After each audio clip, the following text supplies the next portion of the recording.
বাজারে গিয়ে 10 জনকে হত্যা করে কোনো বড় লাভ হবে না। যদি ভারতকে সত্যিকারের ক্ষতি করতে হয় তাহলে দেশের গুরুত্বপূর্ণ অবকাঠামোর উপরে আঘাত আনতে হবে। তেল এবং গ্যাসের পাইপলাইনের উপরে আক্রমণ করার কথা বলছে। সে বলছে ইতিহাদি জং লড়ে, অর্থাৎ ঐক্যবদ্ধ যুদ্ধ লড়ুন। সে বলছে ফিদান লড়াই লড়ে, অর্থাৎ আত্মঘাতী আক্রমণ করুন এবং হিন্দু নেতাদের এবং পুলিশকে টার্গেট করুন। নমস্কার বন্ধুরা, স্বাগতম আপনাদের সকলকে। আমি অনুপ বিশ্বাস। বন্ধুরা, ফারাতুল্লাহ ঘড়ি একজন পাকিস্তানি, একজন সন্ত্রাসবাদী। এই যে ইনি সম্প্রতি সে টেলিগ্রামে একটি হুমকি দিয়েছে। তবে এটি কোনো সাধারণ হুমকি নয় যে আমি এটা করব বা আমি ওটা করব, বরং এর পিছনে অন্য কিছু গভীর পরিকল্পনা রয়েছে। সে তার অনুসারীদের নির্দিষ্ট কাজ করার নির্দেশ দিচ্ছে, যা স্পষ্টতই একটি বড় ষড়যন্ত্রের ইঙ্গিত দিচ্ছে। ফারাতুল্লাহ ঘড়ি তার অনুসারীদের বা যারা তার থেকে অনুপ্রাণিত বা যারা তার পেরোল রয়েছে তাদের নির্দেশ দিচ্ছেন ভারতকে কিভাবে কি করতে হবে। আর এই কথাগুলো কোনো সাধারণ অশিক্ষিত সন্ত্রাসবাদীদের কাজ নয়, কারণ যেভাবে তিনি কথা বলছেন তা স্পষ্টতই কোনো বড় মাপের জ্ঞানী ব্যক্তির পরিকল্পনা। এটি এমন একজন শিক্ষিত মানুষের কাজ যিনি জানেন যে কোথায় আঘাত করলে কতটা কষ্ট হবে। এখন পাকিস্তানিরা ভালোভাবেই জানে যে যদি তারা কাশ্মীরের অঞ্চলে কিছু করে তবে ভারতীয় সেনাবাহিনীর এতটা যথেষ্ট দক্ষতা রয়েছে সেটাকে নিয়ন্ত্রণ করার এবং ওই ঘটনাগুলোকে ওই অঞ্চলের মধ্যেই সীমাবদ্ধ রেখে দেবে। যদি জম্মুতে কিছু ঘটে তবে তা ওই জম্মু বা কাশ্মীরের বাইরে ছড়াবে না, কাশ্মীরের ভিতরেই সেটা সীমাবদ্ধ থাকবে। আর পাকিস্তান দীর্ঘদিন ধরে ছটপট করছে। তারা অনেক দিন ধরে চেষ্টা করছে যে যেভাবেই হোক এই সন্ত্রাসবাদের প্রভাব কাশ্মীরের বাইরে ছড়িয়ে পড়ুক। আর এরকম কিছু ঘটনা সম্প্রতি ঘটেছে, যেমন কেউ বন্দে ভারত ট্রেনের সামনে সিমেন্টের ব্লক ফেলে দিয়েছিল যাতে ট্রেনটি ডিরেল হয়ে যায়। কখনো বড় গাছ ফেলে দেওয়া হয় যাতে ট্রেনের গতির কারণে সেটি ধাক্কা খেয়ে ডিরেল হয়ে যায় ট্রেন। এখন এই ফারাতুল্লাহ ঘড়ি যা বলছে তা শুধুমাত্র মানুষের মৃত্যুর ঘটনা ঘটানোর জন্য নয়, এর পেছনে আরও গভীর উদ্দেশ্য রয়েছে।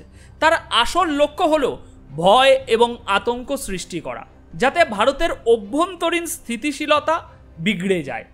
তাই হঠাৎ করে হয়ে যাওয়া কোনো সাধারণ সন্ত্রাসী হামলার পরিকল্পনা নয় এটি, বরং এটি একটি সুপরিকল্পিত কৌশল যা একটি বড় ষড়যন্ত্রের অংশ। এর মাধ্যমে তারা কাশ্মীরের বাইরেও সন্ত্রাসের প্রভাব ছড়িয়ে দিতে চায় এবং দেশের অন্যান্য অংশেও বিশৃঙ্খলা সৃষ্টি করতে চায়। ফারাতুল্লাহ ঘড়ির পরিকল্পনার মূল লক্ষ্য হল ভারতের অর্থনীতিকে দুর্বল করা। সে কি বলছে শুনবেন? সে বলছে ভারতের অর্থনীতির অন্যতম প্রধান শক্তি হল তার সাপ্লাই চেন, যা দেশের বিভিন্ন অঞ্চলে পণ্য ও সেবার সরবরাহ নিশ্চিত করে। তাই যদি এই সাপ্লাই চেন ক্ষতি করা যায় তবে দেশের অর্থনৈতিক অবস্থা বিপর্যস্ত হয়ে পড়বে। সাপ্লাই চেনের উপরে আঘাত আনলে ভারতের অভ্যন্তরে বিশৃঙ্খলা সৃষ্টি হবে, যা দেশের স্থিতিশীলতাকে চ্যালেঞ্জের মুখে ফেলবে। তার মানে তার লক্ষ্য শুধুমাত্র সন্ত্রাসী কার্যকলাপের মাধ্যমে মানুষকে ক্ষতিগ্রস্ত করা নয়, বরং ভারতের পুরো অর্থনীতিকে বিপদের মধ্যে ফেলা। ফারাতুল্লাহ ঘড়ি তার পরিকল্পনা নিয়ে আরও বিস্তারিত নির্দেশনা দিচ্ছে কিভাবে ভারতে বিশৃঙ্খলা সৃষ্টি করা যায়। সে বলছে অস্ত্র, বোমা এবং বিস্ফোরক ব্যবহার করে সাপ্লাই চেন ব্যাহত করতে হবে, মানে কেটে দিতে হবে। এরপর সে নির্দেশ দিচ্ছে পেট্রোল পাইপলাইনের উপর আঘাত আনতে এবং ভারতের লজিস্টিক চেন ওটাকে টার্গেট করতে। আর এই সমস্ত আক্রমণের লক্ষ্য হলো ভারতকে কৌশলগত ভারতের যে সম্পদগুলো রয়েছে তার উপরে আঘাত আনা এবং সন্ত্রাসের মাধ্যমে দেশের স্থিতিশীলতাকে ক্ষতিগ্রস্ত করা। ঘড়ি এমন একজন সন্ত্রাসী যে এর আগেও বিভিন্ন এরকম বড় ধরনের আক্রমণের পরিকল্পনা করেছে, যেমন অক্ষরধাম মন্দির হামলা সেই করেছে।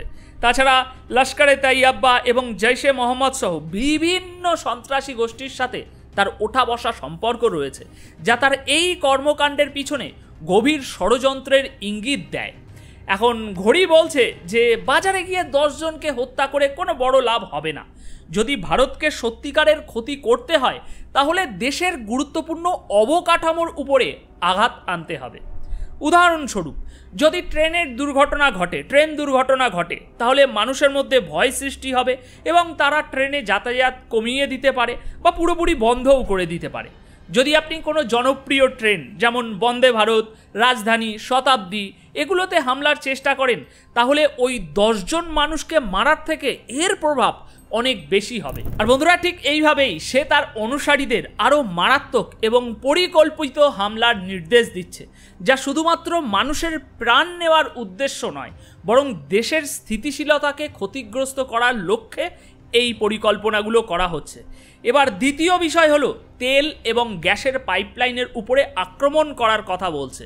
যদি আপনার তেল এবং গ্যাসের পাইপলাইনের উপরে আক্রমণ করা হয়, যদি বিদ্যুৎ গ্রিডের উপর অথবা সরবরাহ চেইনের উপরে আঘাত আনা হয়, তাহলে এর প্রভাবও হবে মারাত্মক।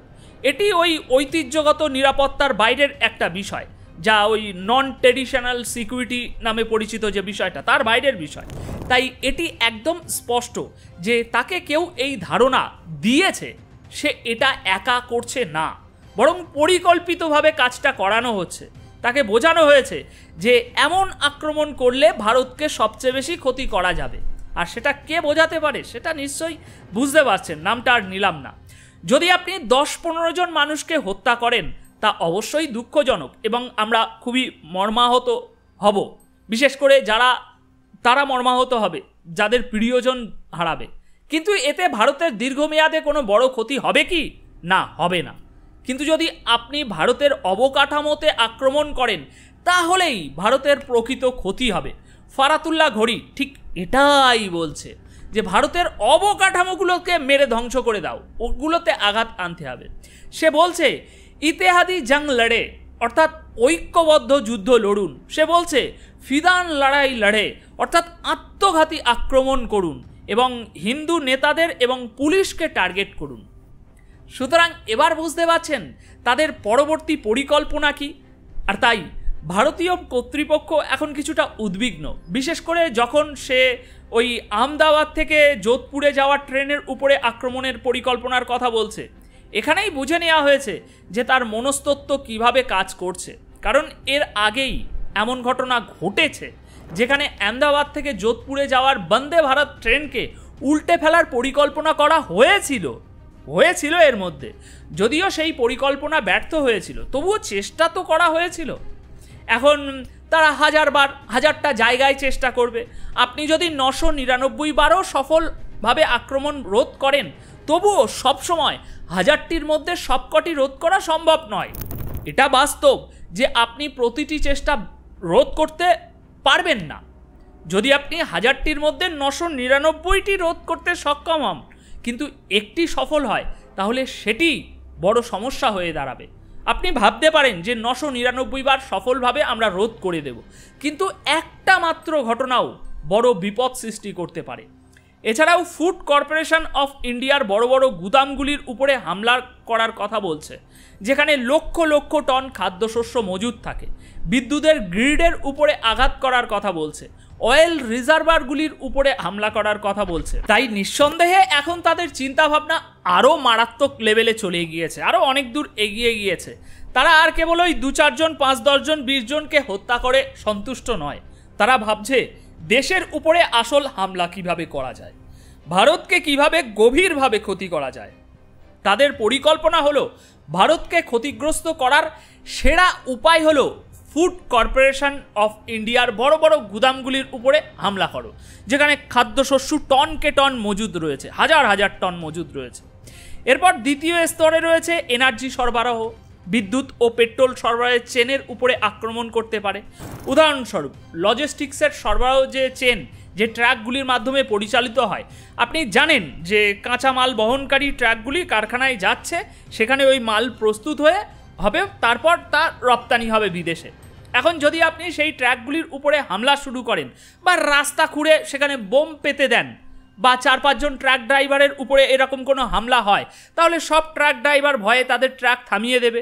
যদি মাত্র 5টা দিনের জন্যও এরকম কিছু হয়, এভাবে বিলম্ব ঘটে, তাহলে ভাবতে পারছেন কোটি কোটি ডলারের ক্ষতি হতে পারে। বন্ধুরা, এটি যুদ্ধের আরেকটি পন্থা। আমরা হাইব্রিড যুদ্ধ যেটা বলে থাকি সেটা এই একই বিষয়, এবং এর প্রতিকার কি তা এবার আমি আপনাদেরকে বলছি। দেখুন, পাকিস্তান এটা করবে, আজ নয় কাল পাকিস্তান এরকম কিছু করবেই করবে, কারণ কুকুরের লেজ কখনো সোজা হয় না। তাই এখন ভারত সরকারের সামনে একটাই পথ খোলা, আপনাকে ভিতরে ঢুকে কাজ করে আসতে হবে, নইলে এরা কোনোদিন শোধরাবে না। হয়তো কেউ গিয়ে ফারাতুল্লাহ ঘড়িকে গুড নাইট বলে আসবে, কিন্তু আসল সমস্যা ফারাতুল্লাহ ঘড়ি নয়, তার উপরে যারা বসে আছে, যারা এর পিছনে বড় খেলোয়াড়, তাদেরকে গুড নাইট বলতে হবে। কারণ একটা ফারাতুল্লাহ গেলে ওরকম আরও 10টা ফারাতুল্লাহ আবার তারা তৈরি করে ফেলবে। তাই এবার একদম ভিতরে ঢুকে কাজ করে আসতে হবে এবং উপরের বান্দাকে গুড নাইট বলতে হবে। আপনি একটু ভাবুন, আমাদের বিরুদ্ধে, পুরো দেশের বিরুদ্ধে কি লেভেলের পরিকল্পনা করা হচ্ছে, তারা কি কথাবার্তা বলছে। লজিস্টিক ধ্বংস করে দাও, বিদ্যুতের গ্রিড ধ্বংস করে দাও, তেলের পাইপলাইন ধ্বংস করে দাও, খাদ্য সরবরাহ চেনকে ধ্বংস করে দাও। দেখুন এখন পাকিস্তান কতটা নিচে নেমে গেছে। সেই পাকিস্তান যার একসময় প্ল্যান ছিল যে আজমাল কাসাব তার সঙ্গীদের সঙ্গে এসে অনেক মানুষকে হত্যা করবে, এখন সেই পরিকল্পনা থেকেও বেশি বিপজ্জনক পরিকল্পনা তারা বানাতে শুরু করেছে। ঠিক আছে, মুম্বাই সন্ত্রাসী হামলায় অনেক মানুষ প্রাণ হারিয়েছিল, কিন্তু পরের দিন মুম্বাই যেভাবে আবার ঘুরে দাঁড়িয়েছিল তা সত্যিই প্রশংসনীয়। আপনি এটাকে সাহসিকতা বলুন বা পরিস্থিতির চাপ বলুন, যে কারণেই হোক না কেন, মানুষ আবার কাজে ফিরে গিয়েছিল। একজন মানুষকে কাজ করতে যেতে হয় কারণ তাকে তার পরিবার, তার সন্তানদের খাওয়াতে হয়, তারা তাদের বাবা মাকে অভুক্ত দেখতে পারে না, তাই জীবনের ঝুঁকি রেখেও তাদেরকে কাজে বেরোতে হয়। তবে মুম্বাইয়ের মানুষদেরকে স্যালুট জানাই, কারণ মুম্বাইয়ের মানুষেরা সত্যি অনেক সাহসিকতা দেখিয়েছিল সেই সময়। মাত্র 48 ঘন্টার মধ্যে মুম্বাই আবার রাইট ট্র্যাকে ফিরে গিয়েছিল, স্বাভাবিক অবস্থায় ফিরে এসেছিল। যেখানে হত্যাকাণ্ড এবং রক্তপাত হয়েছিল সেই স্থানগুলোতে মানুষ আবার কাজ করতে শুরু করেছিল। মুম্বাইবাসীরা সত্যি অসাধারণ কাজ করেছে। কিন্তু বন্ধুরা, পাকিস্তান থেকে বারবার যে খবরগুলো আসছে তা অত্যন্ত বিপজ্জনক। তাই ভারতকে খুব শীঘ্রই কিছু করতে হবে, পাকিস্তানের কিছু না কিছু হিসাব করতেই হবে, কারণ এটি খুব বিপজ্জনক হয়ে উঠেছে। এটি সরাসরি আমাদের উপরে প্রভাব ফেলতে চলেছে। এখন বাদবাকি এই ভিডিও সম্বন্ধে আপনাদের কি মন্তব্য তা কমেন্ট বক্সে জানিয়ে যাবেন। যে মন্তব্যই হোক না কেন জানাতে অবশ্যই ভুলবেন না। অনুপ তাহলে আজ এই ভিডিও থেকে এখানেই বিদায় নিচ্ছে। দেখা হচ্ছে পরবর্তী এপিসোডে নতুন কিছু তথ্যের সাথে।